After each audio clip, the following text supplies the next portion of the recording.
गुजरात के सौराष्ट्र क्षेत्र में स्थित वेरावल बंदरगाह के पास सोमनाथ मंदिर अत्यंत प्राचीन और ऐतिहासिक मंदिर है। इसे गुजरात के धार्मिक पर्यटन स्थल के रूप में जाना जाता है। यह हिंदुओं के आस्था का केंद्र है और अत्यंत सुंदर दर्शनीय स्थल है। यहाँ हजारों तीर्थयात्री मंदिर में दर्शन करने और समुद्र स्नान करने के लिए आते हैं।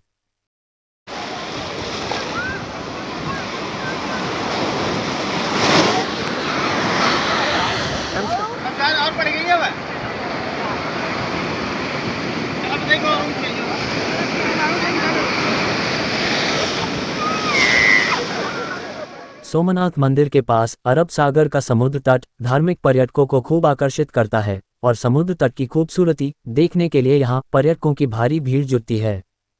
समुद्र की ऊंची ऊंची लहरें और समुद्र स्नान धार्मिक पर्यटकों को खूब रोमांचित करता है और समुद्र तट का दर्शनीय दृश्य अविस्मरणीय होता है। पर्यटकों का मन उत्साह और आनंद से भर जाता है। हिंदू धर्म में समुद्र स्नान को पुण्यदायी माना गया है, इसलिए समुद्र स्नान का भी महत्व है।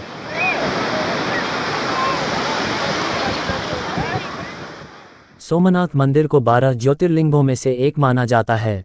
कहते हैं कि इस मंदिर में रखे शिवलिंग को चंद्रदेव ने स्थापित किया था। अरब सागर के तट पर बने इस मंदिर का उल्लेख स्कंद पुराण, श्रीमद् भागवत गीता, शिव पुराण और बहुत से प्राचीन ग्रंथों में है।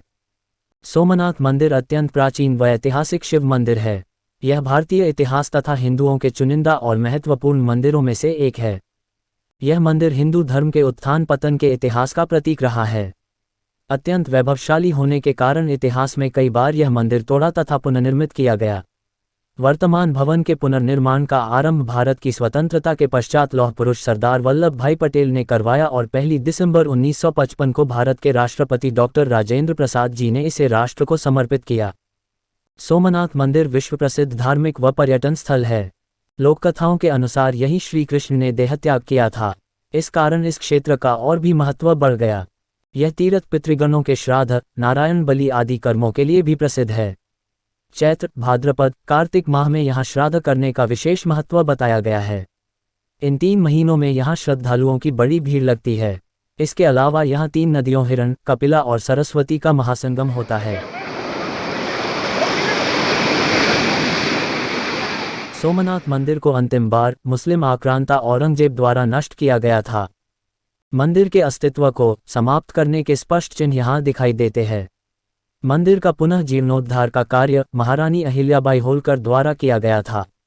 इसे पुराना सोमनाथ मंदिर कहा जाता है और यह इसी नाम से प्रसिद्ध है। यहाँ पर शिवलिंग के दर्शन करने, पूजा अर्चना करने भक्तों की भारी भीड़ उपस्थित होती है और भगवान भोलेनाथ के दर्शन कर आध्यात्मिक सुख और शांति की अनुभूति होती है।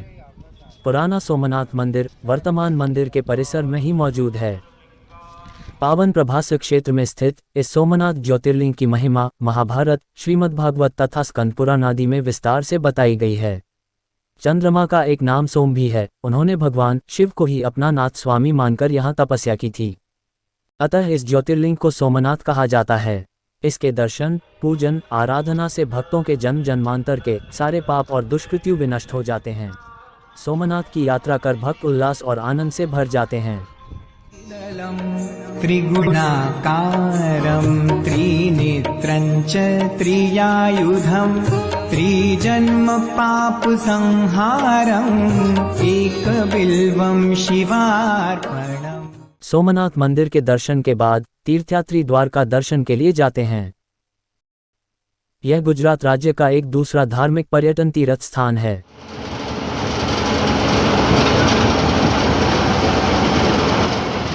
इसे अति प्राचीन नगर बताया जाता है और यह हिंदुओं के 4 धाम में से एक है। इसे सबसे प्राचीन नगर माना जाता है जिसे भगवान कृष्ण ने बसाया था। इसे गुजरात की सर्वप्रथम राजधानी माना जाता है। वर्तमान में यह एक आधुनिक शहर है जहां श्री कृष्ण जी के अनेक मंदिर दिखाई देते हैं। मंदिरों के दर्शन करने और तीर्थ कार्य करने के लिए यहां सारी यात्री सुविधाएं उपलब्ध है। इसे पर्यटन की दृष्टि से विकसित किया गया है।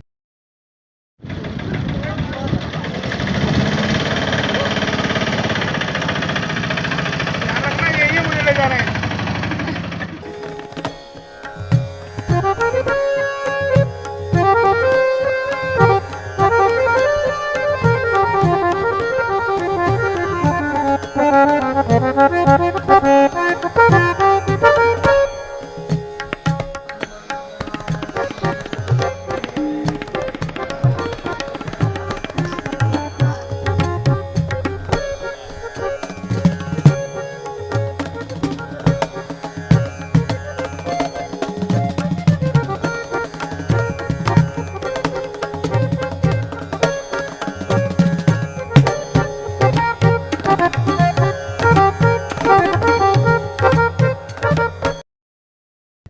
द्वारका एक अति महत्वपूर्ण हिंदू तीर्थस्थल है। यह हिंदुओं के 7 सर्वाधिक पवित्र तीर्थों में से एक तथा 4 धामों में से एक है। यह 7 पुरियों में एक पुरी है। जिले का नाम द्वारकापुरी से रखा गया है, जिसकी रचना 2013 में की गई थी। यह नगरी भारत के पश्चिम में समुद्र के किनारे पर बसी है। हिंदू धर्मग्रंथों के अनुसार यह श्री कृष्ण की कर्मभूमि है। इसे देवभूमि माना जाता है। इसे अब एक शहर के रूप में जाना जाता है।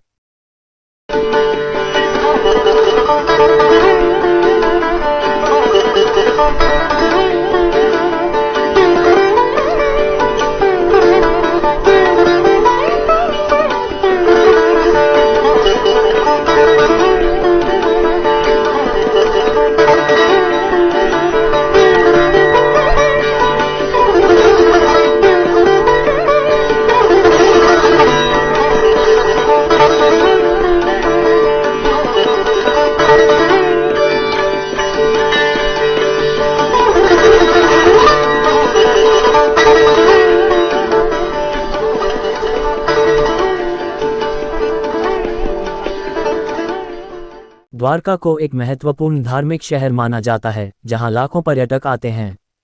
लोक कथाओं के अनुसार भगवान श्री कृष्ण के देह त्यागने के पश्चात श्री कृष्ण की बसाई द्वारका समुद्र में डूब गई थी। इसके अवशेष आज भी यहां दिखाई देते हैं। इस पर अनेक शोध कार्य भी किए गए हैं। वर्तमान द्वारिका एक आधुनिक शहर है। यह भारत के सभी राज्यों से हवाई, रेल और सड़क मार्ग से जुड़ा हुआ है।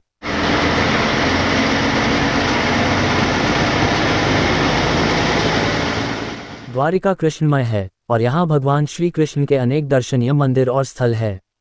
जहाँ भगवान कृष्ण के दर्शन कर हृदय को आत्मिक संतोष प्राप्त होता है, वहीं मन को आध्यात्मिक सुख का अनुभव भी होता है।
द्वारिका एक तीर्थ स्थान है। द्वारिका की यात्रा करने से तीर्थ यात्रा का पुण्य प्राप्त होता है। द्वारका के पवित्र मंदिरों के भक्ति भाव से दर्शन कर आध्यात्मिक सुख और शांति की अनुभूति होती है। श्री कृष्ण भक्तों का समर्पण भाव आनंद की उत्पत्ति करता है और द्वारिका की यात्रा कर भक्त धन्य हो जाते हैं।